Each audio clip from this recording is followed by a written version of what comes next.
Arsenal a détruit le West Ham de David Moyes. Dans un match opposant des Gunners de retour à leur meilleur niveau à ceux qui les ont battus 2 fois cette saison, Arteta et ses hommes ont littéralement détruit les Hammers. Le 6-0 est un résultat plutôt gentil. Si Bukayo Saka s'était donné les moyens, il aurait pu détruire totalement la défense fragile d'une équipe qui n'ont toujours pas gagné un seul match en 2024. L'entraîneur espagnol en a même profité pour donner une vingtaine de minutes à ses jeunes joueurs. Pendant ce temps, Moyes tentait des solutions qu'il aurait pu mettre en place dès le début du match, mais qu'il n'a pas osé faire, ou qu'il n'a pas pensé nécessaire, comme mettre Kudus dans l'axe pour pouvoir enfin garder le ballon plus de 5 secondes. Arsenal a oblitéré son adversaire, le coup final a été mis par l'ancien de la maison de Declan Rice, détesté par une partie de la fanbase du club parce qu'il a décidé de quitter une équipe d'Europa League pour un club de Ligue des Champions, tout en laissant 120 millions et un trophée européen derrière lui. Non, franchement, je comprends pourquoi il le déteste, c'est normal. Cette défaite permet à Arsenal de rester dans cette fameuse course au titre, relancée par le fait qu'Arsenal sache enfin mettre un ballon au fin des filets, le retour de Kevin De Bruyne et d'Erling Haaland à Manchester City, dans un Pep bien énervé, bien remonté, qui va vouloir une nouvelle fois être le grand méchant de cette ligue, et la possible retraite de Klopp, qui va booster une équipe qui est en reconstruction, et dont les leaders sont toujours les anciens qui apprécient leur entraîneur, rendant cette fin de saison encore plus palpitante en première ligue. Mais pour West Ham, cette défaite est un retour à la réalité cruelle.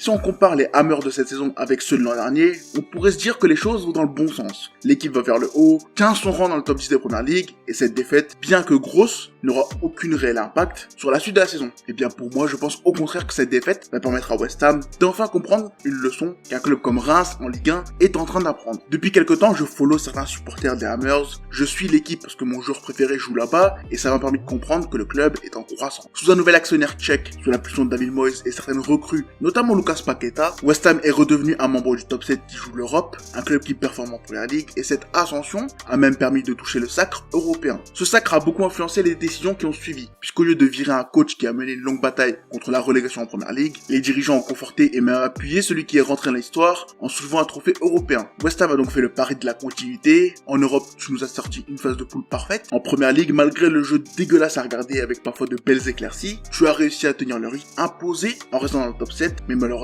cet hiver, tu as tout ruiné. Depuis quelques temps déjà, je parlais d'un problème important qui risquait de coûter cher. Le bon Moyes n'arrive pas à se montrer décisif. Pablo Fornals, Saïd Benrahma, Divine Mubama, Maxwell Cornet et Danny Ings ont été les remplaçants de l'équipe type intouchable. La blessure d'Antonio leur a laissé une place supplémentaire et ils avaient donc une chance de s'imposer, comme Kudus l'a fait, si les performances étaient au rendez-vous. Alors quand au total ces 5 joueurs se partagent 2 passes décisives et un but sur une trentaine de matchs, tu comprends que le 11 est le seul au niveau attendu. Pendant très longtemps, David s'est battu avec son banc pour qu'ils aient un impact, et cet hiver a été la goutte qui a fait déborder le vase. Sans les internationaux africains, sans les blessés comme Paqueta et Antonio, ce sont les mêmes remplaçants qui se sont vus offrir une chance. Ceux-là même qui n'ont pas réussi à marquer en Premier League, en Coupe anglaise ou même en Europa League. Et si Cornet souffrira son premier but de la saison, c'est lors de ce match nul contre Sheffield United et cette humiliation en coupe que Moyes comprendra qu'il faut tourner la page. Ces remplaçants ont eu un impact sur les années précédentes, mais aujourd'hui Moyes ne semble plus leur faire confiance. Et eux ne répondent pas sur le terrain comme ils le devraient. Sur les multitudes d'offres que ces 5 joueurs attireront cet été, 2 seront acceptés pour Benrahma, absolument calamiteux, et un Pablo Fornals qui, lui, aurait sûrement pu faire quelque chose. Les 2 partiront très tardivement, et au lieu d'aller chercher un ailier directement, c'est un Calvin Phillips en surpoids et hors de forme qui signera en premier dans une certaine incompréhension. Par la suite, le flou règne encore, puisque de très nombreux ailiers seront sondés comme Mathias Soulé de Frosinone, mais surtout, le club tentera d'attirer Ibrahim Osman avant de se retirer du deal et de ne finalement signer personne. Au lieu de remplacer les 2 ailiers perdus, West Ham a donc pris un 4e milieu dans une rotation déjà pleine et qui ne sera pas aidé lorsque Antonio et Paqueta reviendront. L'équipe n'a donc plus aucun ailier gauche réel et tout cela n'a semble-t-il inquiété personne en interne. La situation rocambolesque entourant les départs de Fornals et Benrahma rendent la fin de cette fenêtre des transferts encore plus suspecte. Et si pour l'instant je n'ai pas d'infos, je soupçonne qu'en interne, quelque chose s'est passé.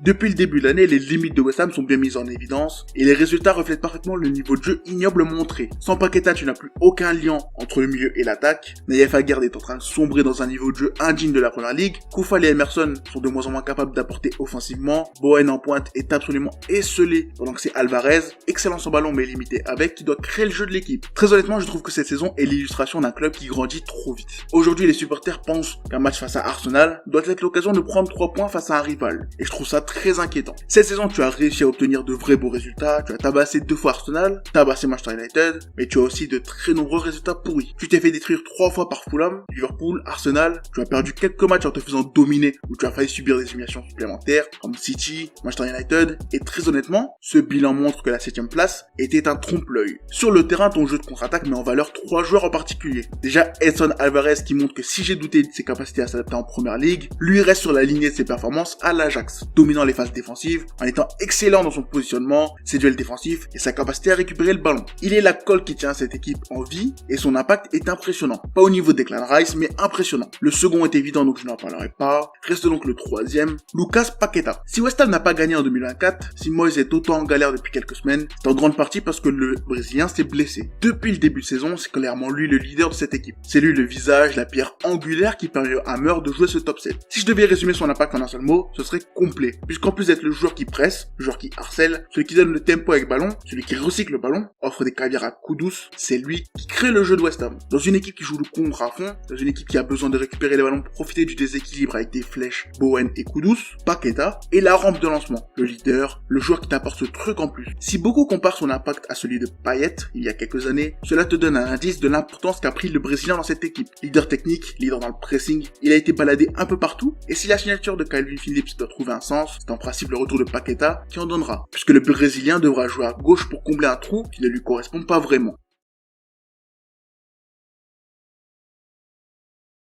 Si pour beaucoup, Bowen mériterait d'être dans ce top 3 puisqu'il est le meilleur buteur, il sort une saison exceptionnelle qui mériterait bien évidemment des louanges, mais selon moi, Paqueta est plus important, notamment dans l'impact qu'il a dans le collectif. Je l'ai déjà dit, mais par moments le Brésilien donne l'impression d'être intouchable. Le ballon colle son pied, sa débauche d'énergie est gigantesque, et tout ça explique aussi pourquoi Guardiola le tient autant en haute estime, et le veut. Garder Moyes était un pari. Pour l'instant factuellement c'est un pari payant, mais le garder une saison de plus serait selon moi une erreur. Quoi qu'il arrive d'ici là, cet été normalement tu vas perdre Paqueta. C'est certain, le Brésilien est trop bon, trop fort pour rester dans une équipe d'Europa League, et tu n'as pas les armes pour aller plus haut, en tout cas pour l'instant. D'autres changements seront nécessaires, notamment en défense où la paire Aguerd-Zouma ne semble plus fonctionner. Le retour de Ben Johnson dans l'équipe prépare le côté droit, mais côté gauche, tu vas devoir recruter si Cresswell part. Et devant, tu as un immense chantier. D'abord sur le côté gauche, idéalement tu retentes un pari similaire à celui que tu as fait avec Bowen en allant chercher Jack Clark. Tu tentes de grader coup douce, et tu vas aussi devoir gérer un chantier supplémentaire en pointe. Depuis des mois, Antonio parle d'un départ, il a failli avoir lieu, mais il est resté. Avec Moumbaba qui n'a aucune chance, qui est en fin de contrat, Ings qui n'arrive pas, et Bowen qui doit en avoir marre de jouer solo, tu vas devoir redessiner toute ton équipe une nouvelle fois. Et très honnêtement, je ne pense pas que Moyes soit l'homme idéal. Stayden, le nouveau directeur sportif, a voulu installer sa patte, mais à chaque étape, Moyes est intervenu. Tu sens qu'il serait bien plus heureux de pouvoir choisir le prochain coach que de continuer avec David, qui pourrait toujours rester à West Ham, mais autrement. Bon là, je me projette un peu, j'avoue, et c'est bien évidemment pour préparer le futur, un futur qui commence déjà à se préparer actuellement. Si on regarde bien, c'est une place devenue 8ème, et je crois que ça a encore reculé avec la défaite contre Nottingham, n'a été obtenue que grâce à de bonnes performances et une dose de chance, puisque Brighton et Chelsea ne tiennent pas leur rang. L'un à cause des blessures, tandis que l'autre n'arrive toujours pas à créer quelque chose de cohérent avec ses joueurs. Pour garder cette place européenne, il va falloir monter le niveau d'un cran avec ballon, réussir à inclure des phases de possession plus intéressantes, plus travaillées, et pour cela le retour d'un Paqueta est vital. Avec Antonio, ils vont relancer une concurrence qui va faire du bien, l'équipe doit se préparer à une série de matchs où les points seront accessibles, et surtout à son avenir européen, qui pourrait être la surprise de la saison. Quand tu regardes les matchs qui restent, tu te rends compte que cette série de Nottingham jusqu'à Aston Villa sera absolument décisive pour la suite de la saison. Tu vas devoir réussir à engranger des points avant de te prendre Chelsea, Liverpool et Manchester City dans un fin de calendrier. Un enchaînement hard avec seulement Luton Town à domicile pour respirer. Tu commences très mal cette série en perdant face à Nottingham, une défaite humiliante qui montre encore les limites de Moyes et de son effectif. Pour moi, le plafond du club vient d'être touché et ça fait mal, mais ce n'est pas une fin de projet. Les plafonds, les obstacles sont faits pour être surmontés et on a plein d'exemples de clubs qui ont réussi à passer ce cap pour grandir. Moyes a permis au club de grandir, Moyes a permis au club d'intégrer ce fameux top 10, ce top 7 même, mais est-il optimal pour continuer la saison prochaine? Est-ce la bonne décision de continuer avec lui cette saison? Franchement, j'ai beaucoup de mal à être catégorique. Dire que c'est évident serait un énorme mensonge, mais je pense que si pour cette saison c'est la bonne, pour la prochaine, il faudra un coach plus actuel, plus en adéquation avec Stayden et qui permettra d'exploiter au maximum ce nouveau West Ham. Pour l'instant, ça parle de Graham Potter et Will Steele, mais je ne pense pas que Stayden voudra l'un d'eux. La situation est critique. Franchement, j'ai hâte de voir ce qui va se passer parce que j'ai peur que West Ham coule comme ils l'ont fait l'an dernier. Bref, je Vous m'avez demandé une suite à ma vidéo sur West Ham. Les Lyonnais qui détestent le club doivent être contents d'entendre ça, mais en tout cas, moi j'ai fait le taf. À vous de faire le reste. Normalement, t'as bien compris que cette vidéo va donner suite à beaucoup d'enfants, que ce soit sur Kudus, Paqueta ou même Ibrahim Osman. Donc abonne-toi, donne ton avis sur West Ham dans les commentaires. Et moi je vous prépare comme prévu les gros sujets bien putaclic, bien sujets pas innovants, qui arriveront très prochainement. J'espère que cette vidéo vous a plu et à la prochaine.